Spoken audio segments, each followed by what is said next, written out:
You're just going to cut the video down in a minute? No. Just go for it. Okay. All right, Ben. So last time we got together, we went over the needs analysis, and we decided that you needed $1 million of insurance. Catch me up again. How does that make you feel, that number?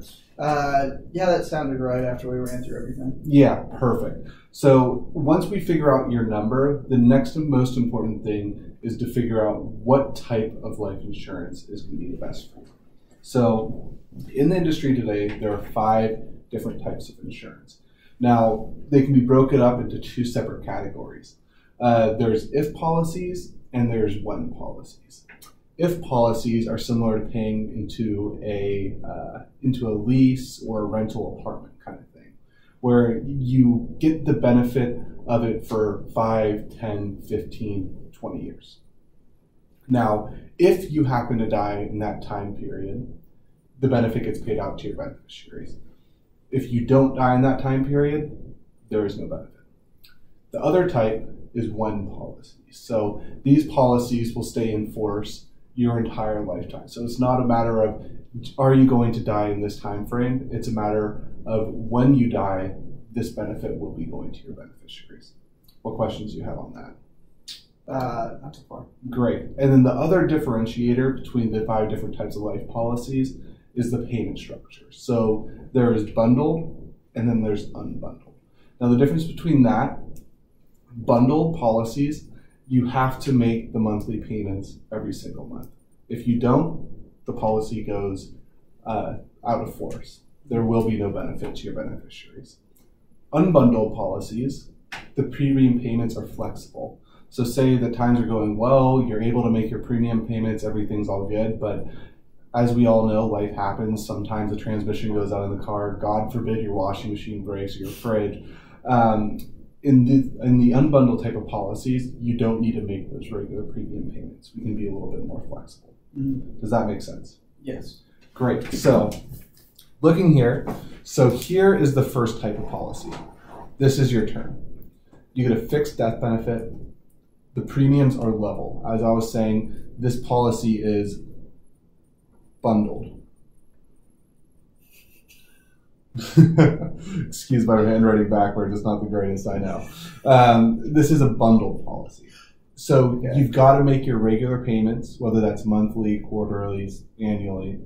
But if you do that, the policy will stay in force throughout the term.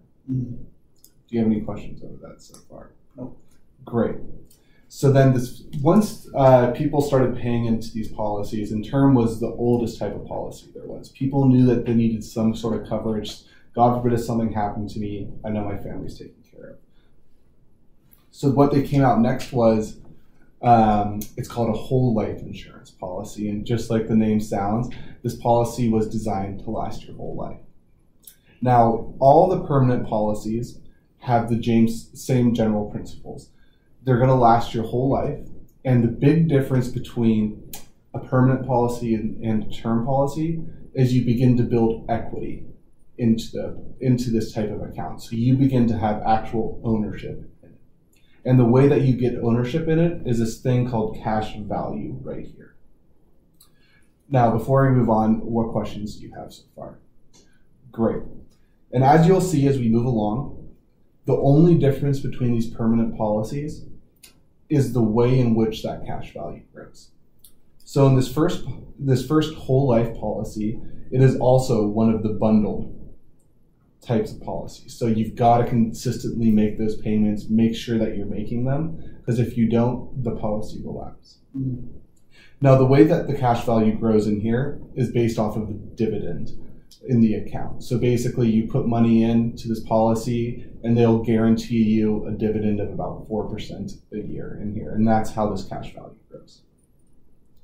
People realized they liked these types of policies, but as everyone knows, and especially in investments, we want to do the absolute best with the money, right? Mm-hmm. With the cash value. So what they started to realize was back in the 1970s, interest rates are really high right now. How can we take advantage of this inside of our life insurance policy so that cash value can grow better? And they didn't really like the idea of having that bundled payment structure. They wanted to be, hey, you know what? times are kind of tough right now. I got a couple extra payments to make. My daughter's getting married. I'm not going to make my payment this month or this year. But that being said, we're going to pick that back up at a later time. Mm-hmm. So what they first came out with was what's called the universal life policy. Now, the way that this cash value grows, which is different from the whole life policy, is it's tied to interest rates.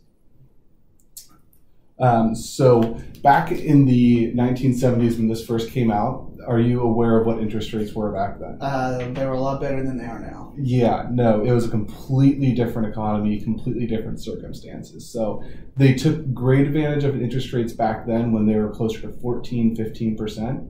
Today, as we know, you're lucky to get like 0.5% in your savings account. You're doing pretty dang well if you are. So as interest rates started to come down, they were the people in the insurance industry once again were asking the question, how can we make this cash value grow better? Mm-hmm. What they came up with next was what's called indexed universal life. Now, are you familiar with Warren Buffett?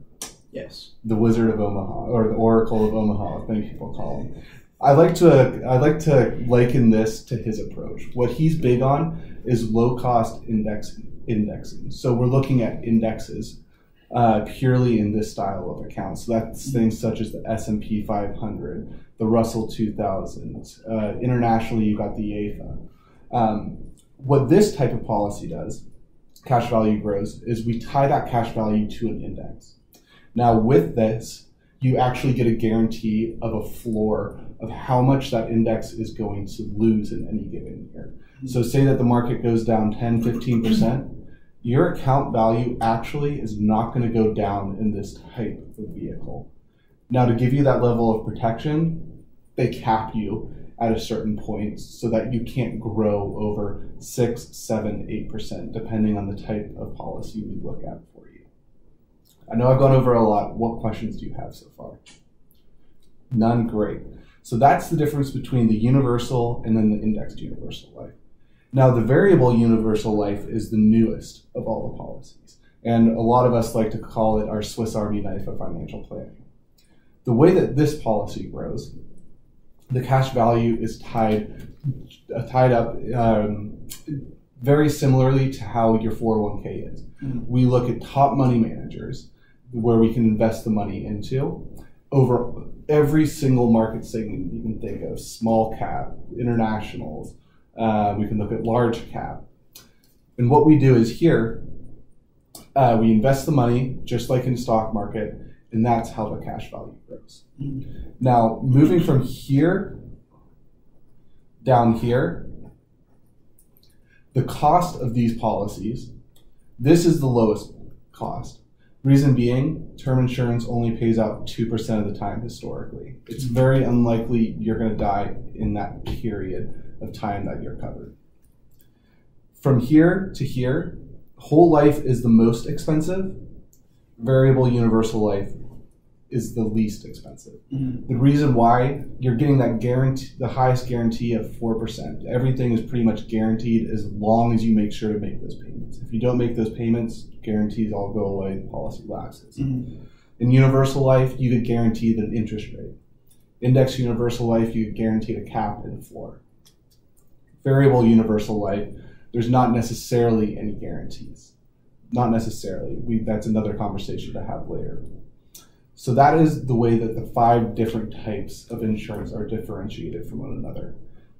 Now, going over all of this, what policies resonate with you the most? The indexed one. The index? Okay, what else? That's it. That's it? Great. So now that we have your number and we have the policy type that you want, what we're going to do is we're going to come back to you with a couple of different illustrations on how that looks, and we'll have some more conversations. Sounds good. Awesome.